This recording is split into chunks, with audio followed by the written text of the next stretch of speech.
तो यार आपको तो पता ही था कि इस फिल्म के लिए मैं कितना हाइप था। हिंदू बहुत ही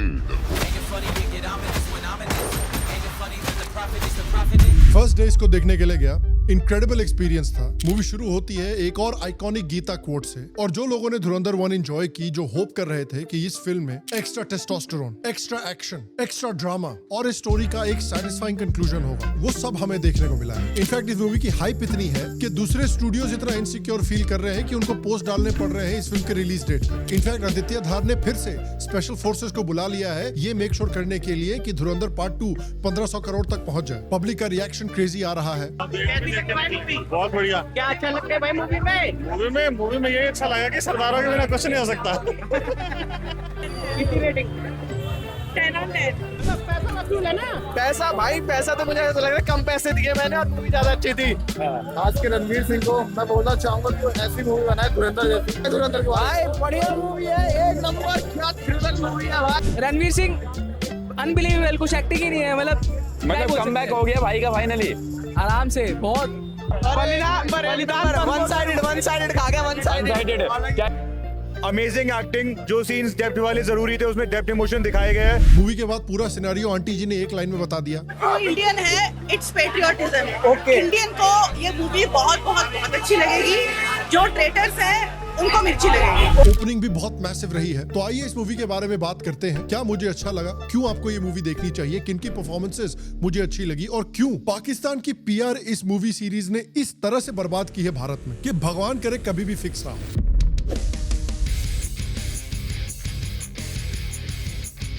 हेलो, शाम शर्मा शो के इस एपिसोड में आपका बहुत बहुत स्वागत है। मैं हूं सेकुलरिज्म का सीईओ शाम शर्मा, और आप सबको एक सेकंड प्रणाम। तो देखिए, कई लोग हैं जो धुरंधर द रिवेंज को ऑनलाइन टारगेट कर रहे हैं, और ऑनलाइन टारगेट सिर्फ फिल्मों को नहीं किया जाता, लोगों को भी किया जाता है। आजकल ऑनलाइन टारगेट करने के अलावा ऑनलाइन स्कैम्स, ब्रीचेस और एआई ड्रिवन अटैक्स भी कहीं ज्यादा बढ़ गए हैं, और साथ ही ऐसे प्रोफेशनल्स की डिमांड भी बढ़ रही है जो ऐसे स्कैम्स को समझते हैं और रोक सकते हैं। इसीलिए आज के समय पर साइबर सिक्योरिटी को बेसिक लेवल पर समझना सिर्फ एक जॉब स्किल ही नहीं, बल्कि एक तरह से सर्वाइवल स्किल भी बन गया है। ये सिर्फ हैकर्स के लिए ही नहीं है, ये उन लोगों के लिए भी है जो समझना चाहते हैं कि स्कैम्स होते कैसे हैं, ताकि वो इन स्कैम्स से बच सकें। और इसीलिए आपकी हेल्प कर सकता है ट्राई हैक मी। ये दुनिया का सबसे बड़ा hands on cyber security learning platform है, जहां 70 लाख से ज्यादा लोग already real world ethical hacking और साइबर डिफेंस स्किल्स सीख रहे हैं। यहाँ सिर्फ थ्योरी ही नहीं होती है, यहाँ प्रैक्टिकल एप्लीकेशन भी होता है। आप ब्राउजर के अंदर ही रियल मशीन्स को एथिकली हैक कर सकते हैं, रियल अटैक्स इन्वेस्टिगेट कर सकते हैं, और समझ सकते हैं कि स्कैम्स और ब्रीचेस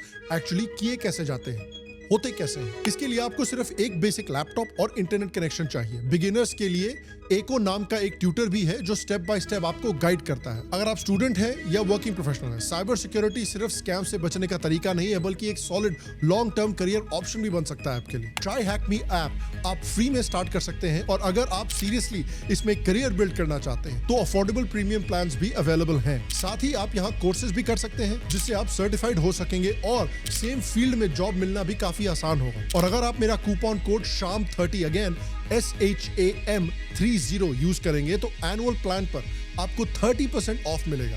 तो लिंक डिस्क्रिप्शन में दिया हुआ है। इस वीडियो को देखने के बाद प्लीज चेक इट आउट।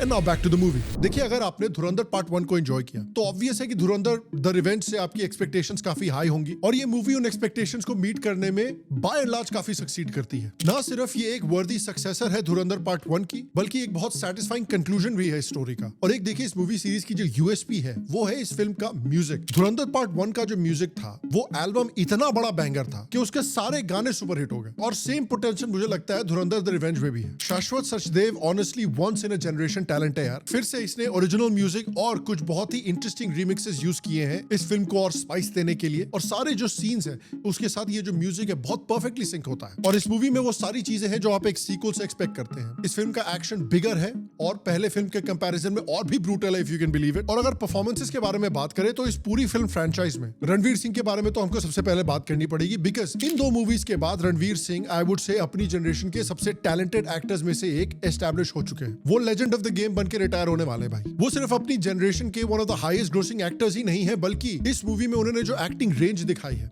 वो जेन्युइनली इनक्रेडिबल है। उनकी ये परफॉर्मेंस अब एक बेंचमार्क बन गई है जिससे आगे चलकर इस जनरेशन के बाकी सारे एक्टर्स की एक्टिंग को कंपेयर किया जाएगा। और अगर इनक्रेडिबल एक्टिंग परफॉर्मेंसेस की बात चल ही रही है तो हमको राकेश बेदी की भी बात करनी पड़ेगी। आप ये कह सकते हो कि राकेश बेदी जिन्होंने धुरंधर पार्ट 1 में जमाली साहब का रोल प्ले किया था, वो धुरंधर द रिवेंज के बेसिकली अक्षय खन्ना है। हर एक सीन को ये पूरी तरह से स्टील कर लेते हैं। दोनों मूवीज में उन्होंने सच में इतना कमाल का परफॉर्मेंस दिया है। मूवी में वो बेसिकली इकलौते कॉमिक रिलीफ कैरेक्टर हैं और उस रोल में तो वो फैंटास्टिक हैं ही, लेकिन जब कुछ सीन्स में उनको सीरियस या इमोशनल होना पड़ता था तो उन सीन्स में भी पूरी तरह से रणवीर सिंह को टक्कर दे रही है। सपोर्टिंग कास्ट भी कमाल की है। गौरव गेरा अगेन बहुत बढ़िया परफॉर्मेंस। अर्जुन रामपाल और आर माधवन ने भी बहुत स्ट्रॉन्ग परफॉर्मेंसेस दी हैं। अर्जुन रामपाल का जो मेजर इकबाल का रोल है, विलन है, ये इंडियन सिनेमा की हिस्ट्री में one of the most iconic villains अब एस्टैब्लिश हो गया है। मैं सच में सरप्राइज था कि डायरेक्टर आदित्य धार ने मेजर इकबाल के कैरेक्टर को कितनी डीप लेयर्स दी हैं। एक्चुअली मैं एक्सपेक्ट नहीं कर रहा था कि मेजर इकबाल को भी एक लेयर्ड कैरेक्टर बनाया जाएगा, लेकिन इसकी वजह से आई बिलीव कि वो एक बहुत ही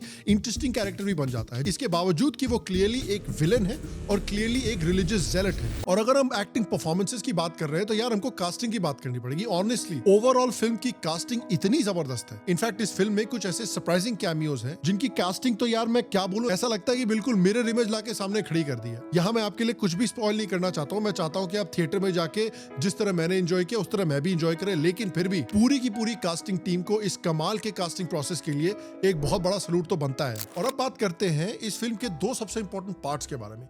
ये पार्ट्स जो हैं ये बताते हैं कि क्यों ये जो धुरंधर 1 और 2 है ये भारत की one of the most consequential and important film series बनने जा रही है। पहली बात, फिल्म की आइडियोलॉजी। फिल्म की आइडियोलॉजी आपको पहले शॉट से पता चल जाती है, जो कि फिर से एक भगवत गीता के श्लोक से शुरू होती है। और ये फिल्म अपनी आइडियोलॉजी को शान से अपने छाती पर रखती है। और ऑब्वियसली लोग बोलेंगे कि एक प्रोपेगेंडा फिल्म है। एक्सक्यूज मी, ये किस तरह का अनाउंसमेंट है? मैं अभी 4 घंटे तक अफीम खा के आई हूँ। जी हाँ, हिंसा की अफीम, नफरत की अफीम, वही अफीम जो करोड़ों लोगों को, करोड़ों भारतीयों को देने की कोशिश की जा रही है, ताकि इस अफीम के नशे में वो इतने दीवाने हो जाएं, इतने चूर हो जाएं कि पहली बात तो उन्हें अपनी कोई भी समस्या याद ही ना रहे। हाँ, है इस फिल्म की अपनी आइडियोलॉजी। आज तक भारत में जो भी फिल्म प्रोड्यूस हुई है उसकी अपनी पॉलिटिक्स और उसका अपना एजेंडा होता है। यूपीए एरा में पिछले 10 सालों में और उसके पहले भी हमें कई प्रोपेगेंडा मूवीज की घुट्टी पिलाई गई है। लोग कह रहे हैं कि गीता के श्लोक क्यों डाले गए हैं फिल्म में, तो गीता के श्लोक गलत है, लेकिन ये ठीक है। मेरे हाथ में मौत का सामान है तो मेरे सीने पे खुदा का नाम है। देखते ही ये चादर मुझे बचाती है या कफन बन के मुझे कब्र तक पहुंचा देती है।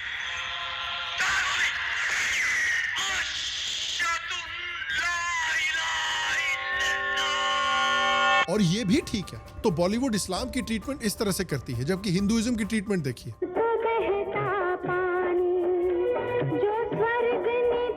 बॉलीवुड की आइकॉनिक रोमांटिक कॉमेडीज में भी आप बिलीव नहीं करेंगे इस तरह का प्रोपेगेंडा डाला जाता था।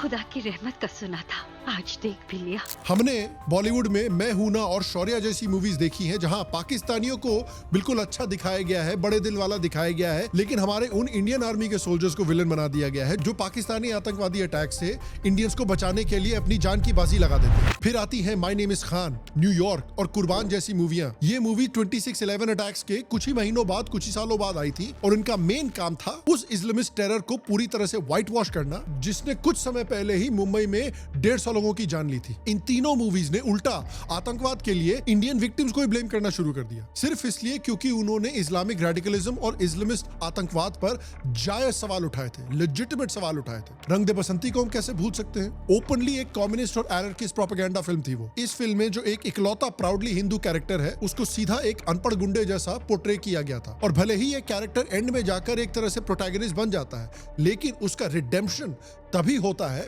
जब वो अपने बिलीव्स को पूरी तरह से छोड़ देता है और हमारे दूसरे हीरोज के कम्युनिस्ट और एनार्किस्ट कॉज के साथ जुड़ जाता है। चक दे इंडिया को भी अगर आप देखें तो उसमें भी एक फेक विक्टिमहुड नैरेटिव क्रिएट किया गया था, क्योंकि जो ओरिजिनल कोच था वो हिंदू था, लेकिन फिल्म में उसको मुस्लिम बना दिया गया था। खेलों के मेलों में, पल खाती रेलों में, गन्नों के मीठे में, खतर में छींटे में, ढूंढो तो मिल जाओगे कत्ता। हमें पीके जैसी फिल्में दिखाई गई हैं जो हमारे यूट्यूबर्स की तरह न्यूट्रल होने का नाटक करते हैं, लेकिन 90% उसका जो क्रिटिसिज्म था फिल्म का वो हिंदुइज्म की तरफ था। वो ओपनली हिंदू प्रैक्टिसेस को और हिंदू देवी देवताओं का मजाक उड़ा रहा था। आप बजरंगी भाईजान को देख ले, जिसमें सलमान खान जो है वो भगवान राम की प्रार्थना करता है, लेकिन उसकी प्रार्थना का कोई जवाब नहीं मिलता। उसकी प्रार्थना का जवाब तभी मिलता है जब वो फाइनली दरगाह में जाके प्रार्थना करता है। और ये मैनकाइंड के खिलाफ अट्रॉसिटी हम कैसे भूल सकते हैं। इस तरह के सीन है जो पाकिस्तान जैसे फेल्ड आतंकवादी स्टेट को भारत जैसी वाइब्रेंट डेमोक्रेसी के साथ कंपेयर करते हैं और बराबर का मानते हैं। लेकिन इन सारी मूवीज को इस तरह से ट्रीट किया जाता है जैसे ये ह्यूमैनिटी के लिए कोई अनबायस्ड गिफ्ट हो। तो ये सारी मूवीज ठीक है, इनमें कोई प्रोपेगेंडा नहीं है। लेकिन जब आदित्य धार पाकिस्तान की असलियत एक्सपोज करता है पूरी दुनिया के सामने, तो वो अचानक से प्रोपेगेंडा फिल्म बन जाती है। और ऑनेस्टली ये जो भगवत गीता को अटैक किया जा रहा है ना कि भगवत गीता के श्लोक क्यों डाल दिए, ये सही मायने में जो एक एवरेज इंडियन लेफ्टिस्ट होता है ना, उसकी आइडियोलॉजी का बिल्कुल एक्यूरेट रिप्रेजेंटेशन है। इनके हिसाब से हिंदू रिलीजियस टेक्स्ट को सिर्फ खुद को कोसने के लिए यूज किया जाना चाहिए, जैसे नोलन ने ओपेनहाइमर में किया था कि ओपेनहाइमर खुद को कोसने के लिए हिंदू श्लोकों का इस्तेमाल कर रहा था। लेकिन जब आदित्य धार इसे अधर्म के खिलाफ युद्ध के लिए इंस्पिरेशन की तरह यूज करता है, जो सही मायने में भगवत गीता का असली एसेंस है, तब हमारे देश में बुद्धिजीवियों का, आंदोलन जीवियों का और कॉन्स्टिट्यूशन जीवियों का जिया जले जान जले होने लगता है। और यही spineless politics Indian liberalism in a nutshell है। आदित्य धार ने सच में गीता की टीचिंग्स को सही कॉन्टेक्स्ट में इस्तेमाल किया है। गीता आपको अपने अंदर के वॉरियर नेचर को अपनाने को कहती है, लेकिन इंडियन लेफ्टिस्ट आइडियोलॉजी जो है वो इस हिंदू वॉरियर नेचर का पूरी तरह से नाश करना चाहती है, क्योंकि उन्हें पता है कि एक प्राउड और एक कॉन्फिडेंट हिंदू सिविलाइजेशन मतलब इंडियन लिबरल आइडियोलॉजी की मौत। और देखिए, जैसा मैंने कहा, हर एक मूवी की अपनी एक आइडियोलॉजी होती है। आज लोगों को इसलिए मिर्ची लग रही है धुरंधर से क्योंकि फाइनली नॉन लेफ्टिस्टों ने लेफ्टिस्टों से बेहतर मूवी बनाना सीख लिया है। उन्होंने सॉफ्ट प्रोपेगेंडा का जो आर्ट है वो मास्टर कर लिया है और वो आपसे भी बढ़िया फिल्में बना रहे हैं और आपके ही गेम में आपको हरा रहे हैं। और एक और अनडिनाइबल फैक्ट है जो मैं चाहता हूं कि आप सब समझें, ये बात आपके जहन में बिल्कुल क्लियरली बैठनी चाहिए। अगर बीजेपी नहीं होती पावर में तो धुरंधर नहीं बनती। लिख के ले लीजिए। एक फेमस कोट है, politics is downstream of culture, यानी पॉलिटिक्स कल्चर से निकलता है। लेकिन इंडिया में एक दूसरा रूल अप्लाई होता है, culture is downstream of politics, यानी कल्चर पॉलिटिक्स से निकल कर आता है। जो भी पॉलिटिकल पार्टी पावर में होती है वो एक खास तरह के आर्ट को ग्रो करने का स्पेस देती है। अगर आप कांग्रेस का एरा देखें तो हमें pro Pakistani, anti India, anti Hindu और प्रो इस्लाम आर्ट को बढ़ते हुए देखा। मैंने ऑलरेडी ऐसी मूवीज का एग्जांपल दिया है जो आउट ऑफ द वे जाकर इस्लामिक रेडिकलिज्म को डिफेंड करती हैं और आतंकवाद के विक्टिम्स को ही आतंकवादी पैदा करने के लिए ब्लेम करती हैं। ऐसा इसलिए था क्योंकि कांग्रेस इन्हीं चीजों में विश्वास करती थी। उनका मानना था कि राम मंदिर हिंदुओं को वापस नहीं मिलना चाहिए। वो मानते थे कि जम्मू एंड कश्मीर को भारत में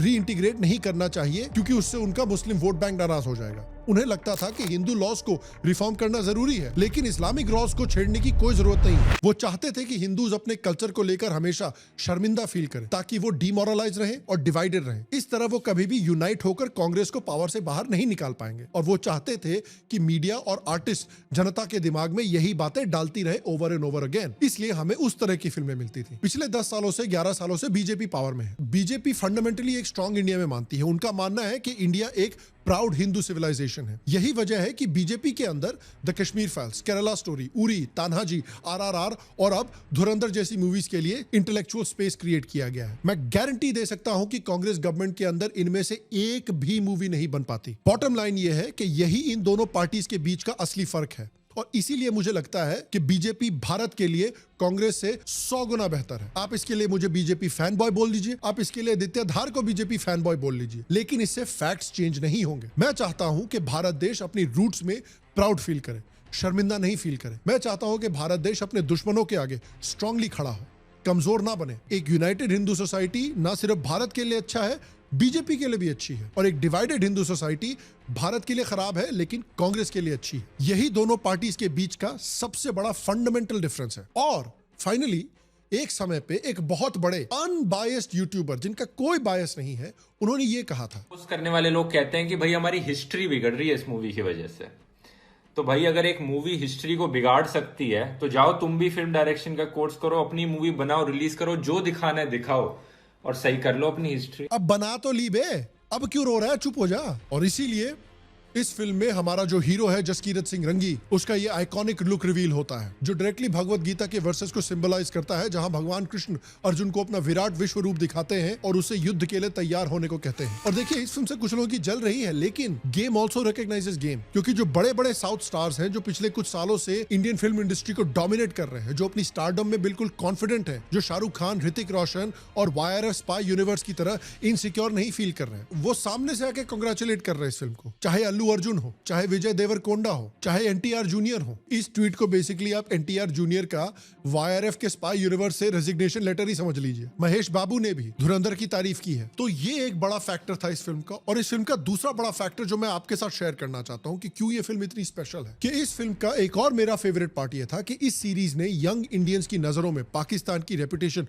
पूरी तरह से तबाह कर दी है। मिलेनियल्स, जेन जी और जेन अल्फा भी इस फ्रेंचाइज के डाई हार्ड फैंस बन चुके हैं। हर जगह, चाहे आप यूट्यूब पे जाइए, इंस्टाग्राम पे जाइए, ट्विटर पे जाइए, इस फिल्म के फैन एडिट्स बन के आपको दिखते रहेंगे। ये बिना किसी डाउट के इंडिया की अब तक की सबसे सक्सेसफुल स्पाई मूवी है। पार्ट 1 एक ह्यूमंगस हिट थी और इट्स पॉसिबल कि पार्ट 2 इससे भी बड़ी हिट बन जाए। और जैसे मैंने पहले कहा था, culture is downstream of politics. India की पॉलिटिकल लीडरशिप ने पाकिस्तान के खिलाफ जो स्ट्रॉन्ग स्टेटमेंट्स दिए हैं कि भाई हमको कोई तुम्हारे से डिप्लोमेटिक रिलेशन नहीं चाहिए, तुम जाओ भाड़ में, और जो एक्शंस लिए हैं, चाहे सर्जिकल स्ट्राइक्स हो या ऑपरेशन सिंदूर हो, उसकी वजह से इंडियन जनता के अंदर पाकिस्तान के खिलाफ एक डीप ऑपोजिशन ऑलरेडी बैठ चुका है। और अब धुरंधर जैसा मास्टरफुल आर्ट निकल कर आ रहा है, ग्राउंड ब्रेकिंग आर्ट निकल कर आ रहा है, जिसकी मदद से पाकिस्तान और खास करके वहां की जो आतंकवादी रिजीम है उसका असली चेहरा पूरी तरह से इंडियंस के सामने एक्सपोज हो चुका है। अगर आप देखें कि लोग इस मूवी को कितना प्यार दे रहे हैं, कितना सराह रहे हैं, तो आप समझ जाएंगे कि millions of young Indians Pakistan के सच्चे रूप को जान गए हैं। उन्हें समझ आ गया है कि अमन की आशा और पाकिस्तान के साथ दोस्ती